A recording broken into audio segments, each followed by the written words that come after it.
أسرار وتكات إزاي تعملي صينية الجلاش بطريقة سهلة وبسيطة والطعم خطير من الألف للياء. ما تيجي نشوف عملنا الجمال ده إزاي. لو كنتي أول مرة تشوفيني أنا هبة إبراهيم.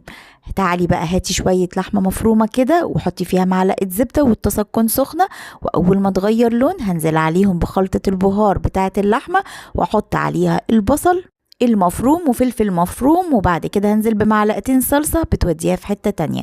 طاسة بقى ودهنيها كده سمنة علشان ما تلزقش معاكي، ولفة جلاش حطي كده ورقتين عكس بعض وبعد كده دهنيهم سمنة بالفرش، وعندنا بقى كوباية من الزبادي وعليهم معلقتين من السمنة بالظبط، وابدأي امزجي الخليط ده كويس جدا. مش عايزة اقولك بقى الخلطة دي هتودي صينية الجلاش في حتة تانية خالص. ابدأي بقى حطي ورقة الجلاش نصها جوه ونصها بره علشان لما تيجي تقفلي الحشوة ما تخرجش من بره الصينية خالص، وانزلي بقى بالخليط اللي احنا عملناه بين كل ورقة وورقة عشان تبقى مورقة معاكي كده وتحسي ان هي طرية وطعمها خطير. ابدأي كده وحطي ورقتين عشان تبقى الأرضية بتاعتها سميكة، وانزلي بالحشوة بتاعت اللحمة المفرومة في النص وقفلي عليها كده زي الساندوتش من كل الجوانب. كل الجوانب اللي كانت بره قفليها لجوه، وابدأي برضو ادهني بين كل ورقة وورقة خلطة الزبادي بالسمنة.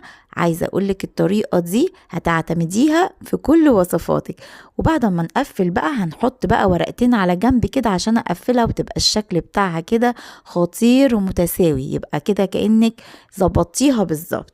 وبعد كده حطي على الوش بقى معلقة سمنة كده وهنقطعها، وفرنك يكون شغال على أعلى درجة حرارة، هنحطها على درجة حرارة 200. وابدأي كده قطعيها بالشكل ده علشان لما نعمل التشريبة بتاعتها تبقى خطيرة. وهقولك على سر التشريبة اللي هتطلع معاكي حلوة قوي. كوباية من اللبن عليهم بضاية ورشة من الفلفل الأسمر والملح، وابدأي كده شربي بين الفتحات وبالمعلقة زي ما انتي شايفة كده في الفيديو. دخليه الفرن على درجة حرارة 200، هيطلع معاكي مورق وخطير وطعمه يجنن وهياخد اللون الذهبي اللي يجنن ده. جربوها بطريقتي، ولو عجبكم الفيديو لايك وشير وسبسكرايب لقناتنا. بحبكم جدا، باي باي.